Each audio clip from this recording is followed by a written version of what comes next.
And so I took a history book and hit him right between the eyes with it.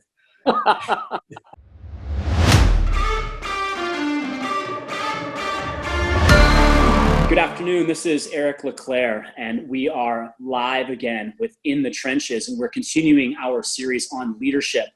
And as we continue to grow and invite different coaches and business owners and affiliate owners into the series, one of the challenges is to find the time where we can connect with old friends. And when I was kind of instigated to try to create this series, I've got this old notebook from about 10 years ago. And that notebook for me was the directions to someone's high school for a weightlifting certification that I went to with Mike Latt, original owner of Valley CrossFit.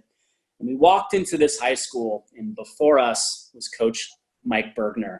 And we had only known about him, we had read about him, we had seen him, but we had never taken a course with him.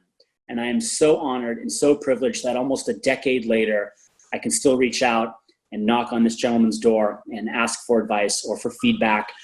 He's had a tremendous, tremendous impact both on myself as a weightlifting coach, on my staff as weightlifting coaches, and of course on my athletes as developmental weightlifters all the way up to masters competitive weightlifters. So without further ado, Coach Burgener, known as Coach B, thank you so much for your time.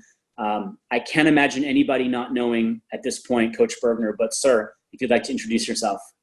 Hi, I'm Coach B, Mike Burgener, and at one time I was the head of CrossFit weightlifting, as it was called, and now since CrossFit's done away with the subject matter expert platform, we're still a preferred course of CrossFit, but we are now called Burgener Strength, and that's what I do. I wrote basically after 32 years of public school teaching and being in a weight room for 90% of that time, and writing the curriculum for high school kids in a weight room and developing that curriculum that helped train athletes, and including Olympic style weightlifters.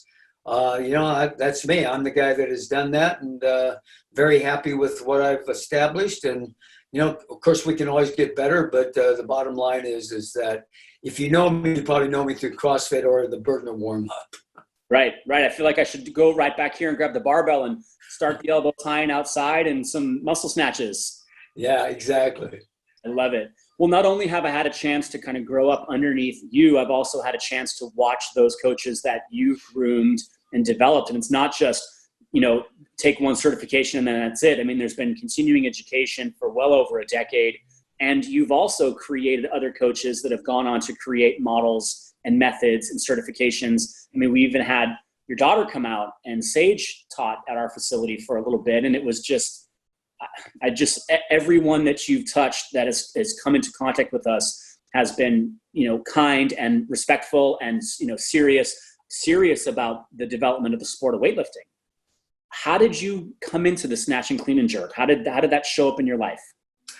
Really interesting. I played football at Notre Dame, and I came from a real small high school in Illinois, and got a scholarship to go to Notre Dame, but I was very light. I was a 165-pound defensive back. And so my coach, who happened to be Ara Parsegian, wanted me to gain weight, and so he took me down to the weight room at Notre Dame, and that weight room was run by a Catholic priest by the name of Father Lang. And Father Lang was old school, and he taught the clean and press, which is, this is prior to 1972. The clean and press was one of the lifts, along with the snatch and the clean and jerk. And so under Father Lang's tutelage, I went from a 165-pound athlete to a 182-pound defensive back. And my 40 time improved from a 4.5 down to a 4.45. And while gaining that weight, so Parsegian obviously was happy. I was obviously happy, but I also during that time developed a love for the sport of Olympic style weightlifting. Right. So we formed a weightlifting team while I was at Notre Dame, and that's where I really began my journey of coaching. While I was at Notre Dame and a student, we started our weightlifting team, and along with about 10 or 15 guys. travel all over the Midwest, going to weightlifting contests during the off season. I love it. I love it. Now, anyone that has grown up underneath your model or underneath your style of coaching, they recognize preparatory commands and commands of execution. They recognize, your stern but solid and, the eye for detail. Coming out of college, how did you develop your coaching style or your coaching leadership? Well, I think a lot of that has to do with my Marine Corps experience. I was a United States Marine, and I was a platoon commander and a company commander. And so I was put in leadership positions right off the bat. And so during that time period, you had to learn to, do what you say and mean what you say and do what, the whole leadership situation. So it was it was one out of love, but very firm, being able to talk to troops and lead troops. And I think I brought that into my classroom as well, having eye contact, making sure that you have clear, concise instructions for what you want the athletes to perform, and then coach them through those actions that you've asked them to do.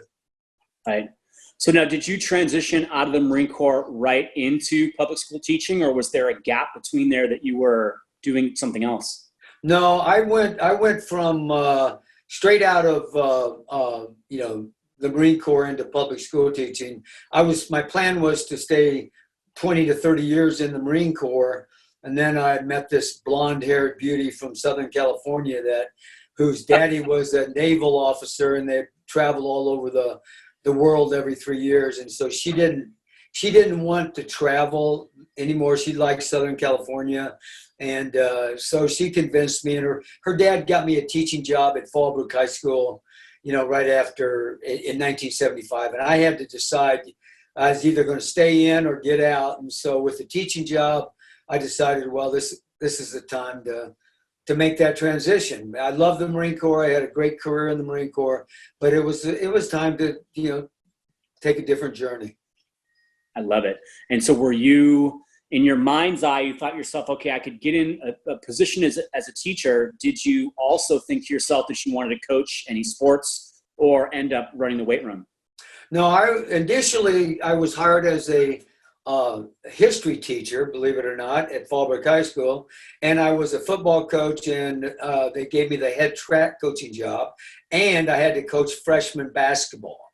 So it was crazy. I didn't know crap about basketball, believe me, but I did know about track, and I knew about football, obviously, and then from there, I took a head coaching job back in Missouri for a year. And I was the strength coach there. I was the physical education teacher there. I was also an in-room suspension supervisor, I want to be in that room with you. Not many people did, I don't think, So from then I came back and, I got a job at Rancho Buena Vista, or at Vista High School, as the strength coach and physical education teacher. And so my job was to teach weight training, physical education weight training, and that started in 1979, I think it was, 1980, and that's when I actually started developing Olympic-style weightlifters and athletes in the high school weight room. Now, so, if you had, in formative years, you had Notre Dame and you had the U.S. Marine Corps. Now you transition into public school, and you're now working with administrators, you're working with other teachers, you're working with other coaches. Was that transition challenging to you based on who you had developed into? Yeah, it initially was. I'm going to give you a scenario. Do you remember American Gladiators? Did you? Yep. Okay, there was a guy on American Gladiators named Turbo. Yep. Okay, and Turbo's name is Galen Tomlinson, is who he is. And Galen lives about, I don't know, a quarter of a mile from me right now. So my first day, I just gotten out. I was a captain in the Marine Corps. I just gotten out of the Marine Corps. And I'm in a classroom, and Galen Tomlinson walks into my classroom, and he's a big kid. He's buff, but he was full of himself. And he made some real smart remark to me. It was very inappropriate. And so I took a history book and hit him right between the eyes with it. and it was like, okay. I mean, I'm out of the Marine Corps, right? I mean, I'm brand spanking new, and I'm transitioning into public education. Well, needless to say, Galen's dad thought that was the best thing that ever happened to that kid. And he thought it was awesome. And a lot of the other kids didn't like Galen anyway because he was too cocky. But the other kids that were afraid, you know, their parents called the superintendent of schools and didn't know if they wanted me to be their teacher or not. And so Jim McDonald called me into his office and he gave me a good and proper ass chewing. And you know, then I learned my lesson from that time on. You know, I knew that I couldn't have hands-on kids. And so I learned to deal with them in a different manner. You know, I still gave motivational consequences, but the difference was that if I gave that kid a motivational consequence, I did the consequence with that kid. Right. You know, so a student, I'd give a student push-ups. I'd get down and do the push-ups with them, you know, or I would assign everybody in the classroom but that kid to do push-ups, and I would do the push-ups with them. So they learned really well that, I mean, that was my Marine Corps experience. That's what you did. And so that leadership that I brought into the classroom was one where I led by example with it. And I never asked the students to do anything that I wouldn't do, and I wouldn't punish them without anything or give them motivational consequences without something I wasn't going to do with them. So, you know, I mean, it became very apparent that Coach Burgener was a, you know, pretty tough dude, and he was going to run with his PE classes, which I did. I exercised with, you know, 6 physical education classes a day. And, you know, so it was something that people liked that about me. And, you know, I had kids that didn't want to get into a physical education weight training class where all of a sudden we've got numbers that are beyond belief. And, you know, they loved it. They loved my style of discipline as well. I firmly believe that's my own opinion, right? That's just my opinion. I believe that's a significant lack in what I see today, just in some educators. But I remember you saying something about that physical education class, your PE class, the final was the heavy single snatch and the heavy single clean and jerk. Was that correct? It was based on technique. It wasn't, I mean, the heavier you got, I mean, let's say you and I are competing against each other and I weigh 200 pounds and you weigh 170 pounds and I go up and I snatch 250 kilos and you snatch 200 kilos, but you have a 8 technique and I have a 6 technique. You just beat me because your technique was based, your grade and your counting of that movement was based on a 10-point grading system that I developed. And so it didn't matter how much weight was lifted. We wanted you to lift heavy weights, but we wanted it to be done with the proper technique. So all of a sudden, you know, kids that are very, very strong with bad technique, you know, they can lift a lot of weight, but they're going to hurt themselves. So now all of a sudden they're starting to learn better technique, and then they go on. And I mean, I had several PE kids that became national champions in weightlifting and, you know, even made a couple of, you know, world teams, you know, junior world team as well in USA weightlifting. And it's my belief that we did that because of standing tall with your principles and making sure that you have a proper grading system and the kids will follow that grading system and knowing and understanding and trusting the process to get better. I love it. I mean, I so wish that was still represented today, whether we're talking, you know, public or a private school, Yes. You know. So if we were to fast forward through the teaching portion, you know, the CrossFit flag went up for us like around summer of 2004, 2005. And by the time I walked into your facility, I think it was like maybe January of 2007, but that happened almost by chance. How did you end up rubbing elbows with Greg? That's there again. That's a great story. But I was doing club coaches courses for USA Weightlifting. That's the way I raised funds. It was done through my USB account at you know, at my school. And so you know, all the the monies that were brought in that we made would go into my account. But we did these club coaching courses, the level 1 for USA Weightlifting. And Coach Glassman called USA Weightlifting, and he said, well, we know that there's a guy down in San Diego that is teaching these courses, and we want to go down there to his school. And so they said, well, contact him, and he'll set up a time that you can come down. So a coach called me up, and he said, we want to take the club coaches course. I've got about 20 athletes, 25 athletes that I want to bring down. We don't want to share it with anybody. We're just going to do it with the athletes that I had. And so he brought down Annie Sakamoto, Greg Amundsen, and a bunch of other, Tony Buddy and a bunch of other high-name athletes at the time that were unknown with CrossFit. I mean, CrossFit wasn't really even there yet. It wasn't even known what it was going to be. But Coach had this idea that he wanted to sell to the military, basically. Right. And it was called basically CrossFit.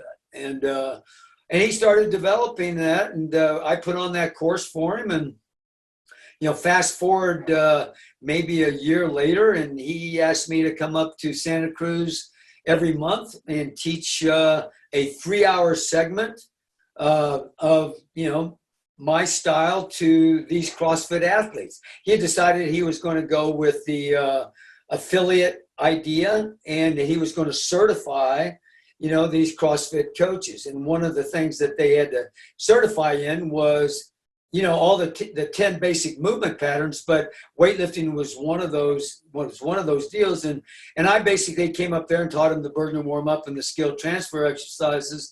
And we basically did high hang snatches with the PVC pipe. Yep. And then go a year later, he decided he was going to reduce the certifications to 2 days instead of 3. And he asked myself and the gymnastics guy and the kettlebell guy if we would like to take on the course on our own and have us schedule our own courses, write our curriculum for it, and then he would collect all the monies, and then he would give us a portion of those monies, and that's how we made our living. And that started it started really heavily in 2000 and I think 7 and 8. Yep. And 2008, I did 10 courses, I believe. I retired from teaching because 2007 I did 5 courses, and I made a lot of money. And so I said, well, I don't know if this is going to work or not, but I had enough money to pay off my house. And so I said, you know what, I'm going to retire from teaching. So in January of 2008, I had my knee replaced. I got through that. And in July 2008, from July to December, I ran 10 courses all by myself. And I started running them at different gyms. We had to travel at that point. 2009, I ran 40 courses all by myself. And I traveled all over the world, went to Australia, New Zealand, Europe, went all over the world. And then I started, I became an S corporation, I guess it is. And, from that time on, we ended up at one point, I think we did 150 courses in a year. And it was all because of Coach Glassman seeing and believing in the Olympic lifts and giving me the opportunity. He liked what I was doing. He liked my curriculum and what it stood for, my goals and objectives and what it stood for. And it fit right into the development of coaches teaching athletes in a safe, efficient, and effective manner. I mean, I look back at that notebook from 2007, and like literally that curriculum was taken back and, shared with our entire staff and our entire clients. And it was the working mechanisms for the development. It paid off 15, 16 years later. Hold on.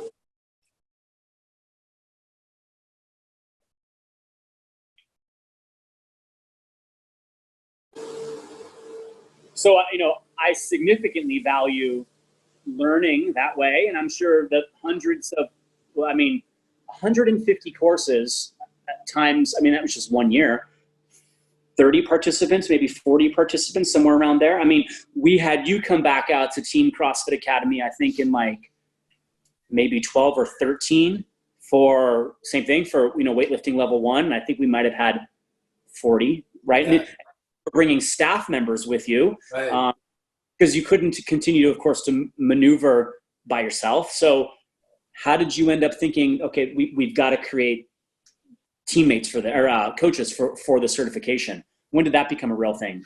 Well, people, one of the great things about CrossFit, and you surround yourself with wonderful athletes, and you identify, you see the athletes that are really geared into doing this. A great example is a guy by the name of Cody Looney he's up at CrossFit Advantage in Seattle. And Cody took my course not once, but twice, which really, I'm thinking, wow, this is crazy. This guy's really highly motivated. And what he was doing is trying to catch my eye. And, and he did. He's a military guy, so we hit it off right off. He's a combat controller, and he's really squared away discipline-wise. And he's got the knowledge on how to communicate properly with, the athletes. And so Cody came on my staff, and we developed a plan for developing coaches. And, we asked people to intern with us for 3 courses. They wouldn't get paid.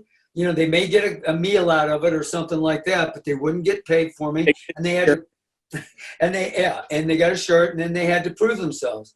And the first time they volunteered for us, it was just, we wanted them to mirror us and walk around and see what they were doing. The second time, we would give them some responsibility.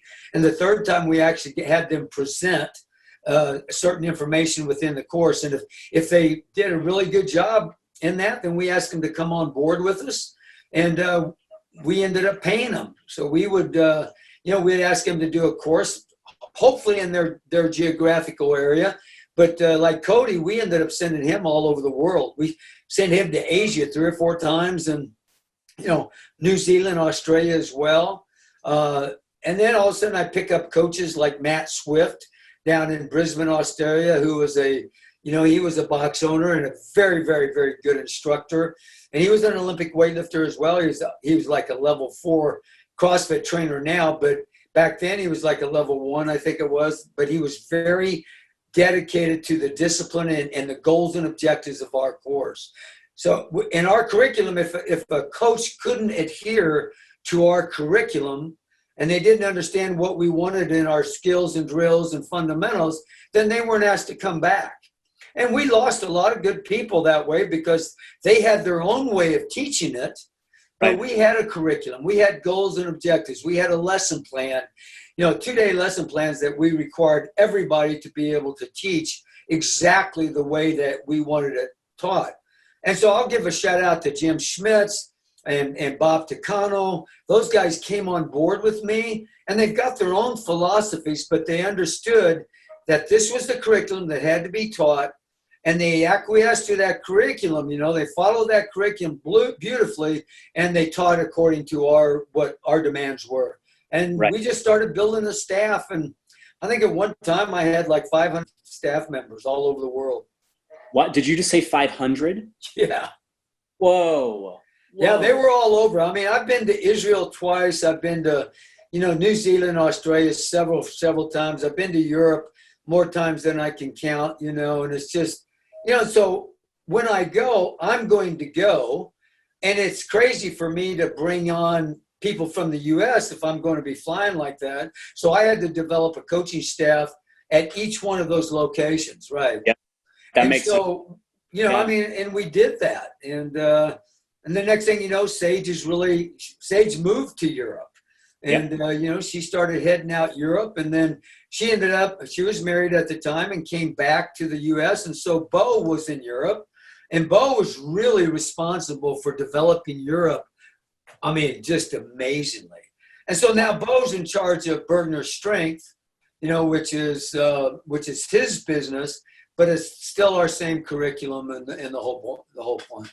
I love it. I mean, what a fantastic story, but more importantly, the ending is so, completely massive, like massive compared to the humble start, the beginnings, the public school teaching, could you ever have thought in 1980 that 40 years later, the impact, the snatch and clean and jerk, but more importantly, your curriculum, your development, your discipline to create 40 years later? I mean, wild.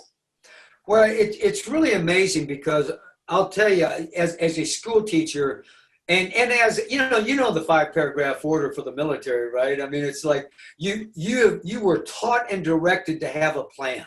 And knowing that, when the first shots are fired, that plan goes to shit, right? I mean, it's just the way it is. But you have to have a plan. And so when I went into public school teaching, I had lesson plans. I had goals and objectives. I had some great mentors. And 2 of my best mentors that I ever had were Marines. They were retired Marines, Marine colonels that became public school teachers. And so when it came to writing goals and objectives, they taught me through that 5-paragraph order way. And so I always had goals and objectives, always had lesson plans. So there wasn't going to be anything different for me in doing this curriculum for CrossFit weightlifting. We wrote a curriculum. We wrote our lesson plans. We had skills and drills that we practiced. We've got our fundamentals in order. We presented it maybe 10 times before we ever held a class. And we just kept, improvising, adapting, and overcoming. Any of the weaknesses that we had, we'd go back to the drawing board and put it back into, back into proper play again. And we're still resolving it. We're still evolving. I mean, we've been involved in this now for years and years. But I'd be willing to change tomorrow if I could make it better. Sure. So you always improvise, adapt, and overcome. You always find out what your weaknesses are. And like right now, we're doing a course online, a 2-day, 4.5-hour course. Day 1 and day 2 are 4.5 hours. And through this time, we've had to improvise, adapt, and overcome to be able to accomplish our goals and objectives, but we've never, ever faltered from those goals and objectives of making sure that we want to teach a safe, efficient, and effective manner to everyone. I love it. I love it. Just hearing you talk again is giving me goosebumps as if we were still in the classroom in high school on those platforms with those bars. Since you brought up the pivot to the online and the digital offering, I mean, the original kind of design behind the In the Trenches series was to speak to the gym owners that are struggling, the gym owners that are failing, or the gym owners that are, having a hard time because they can't be in person. They've got to go remote. They've got to go digital, and maybe they've fallen apart. If you could use today's platform to, deliver a message or deliver some kind of resounding message, what would it be? I would say you practice the plan over and over and over again before you present it. I mean, I've seen this happen several times with Zoom. You get people coming in there. In fact, the very first time we put on Zoom, because we had our coaches together and we actually presented our online curriculum in front of coaches, not in front of participants. It was a cluster. It was absolutely unbelievably bad. And I mean, I'm going, oh my God, we are in trouble. And then the next day we came back again, and you know what? It was a little bit better. We had made some changes. We had, okay, what about this? How about let's cut out the mute? Let's mute everybody, but we have one guy controlling the mute. And so we had asked questions or people who were talking, and then that person that was talking only was talking. You didn't hear 15 other people talking at this thing. Exactly. So, and then by the time we presented it 5 times, we did our first course, and it was unbelievably good. It was very positive, and people enjoyed it. And you know what? The only thing they missed was the ability to one-on-one coach each other. Right. And then the other thing I guess they would have missed is that they weren't able to snatch that last day or clean and jerk that, day 2. But everybody there was required to have a PVC pipe or a broomstick handle, and everybody there were taught exactly the right positions and were put through it. And we had enough coaches that you had eyes on every one of the athletes. That makes sense. It worked out really well. I dig it. I totally dig it. I mean, everyone has had to become adaptive in this time, and to watch in-person certifications transition to digital. I mean, talk about your ability to be flexible and move, like you just said, improvise, adapt, and overcome. As this unwinds, I'm sure, I should say I'm sure, but I'm hopeful that everybody returns to the in-person certification level. For those that are watching today that might be interested in connecting with you, whether it's through Burgener Strength or they have questions about certifications or even a digital certification, how can they find you? Well, you can email me personally, and then I would forward it to burgenerstrength.com. And you can write Bo@burgenerstrength.com, and that's BEAU. Or you can write Sage@burgenerstrength.com. Or you can write me at MikeBurgener@mac.com. And I'll give you all the information that we have. But, we're very good about getting back to everybody. We want every email, phone call, text is always answered. And, you can find out our course schedule through the website, Burgener Strength. And there's a lot of information on there that can really be beneficial for you. Awesome. Outstanding. Well, for those that have tuned in today and had a chance to kind of connect with you, either from their experiences in the past, or maybe this is their first time listening in or getting a chance to see you, thank you for your time. Thank you for your service, not only as a Marine, but as service as a teacher, and then for continuing on as service. I mean, like I said, when we first got together, you've impacted the way I teach. If you can ask any of our clients, we run the Burgener warm-up, we run the skill transfers, we run, everything identical from the book by the numbers. Here we are 15 years later. Thank you so much for your time today. I sincerely appreciate it. Thanks, Eric. I really appreciate you having me on. Right on. Outstanding.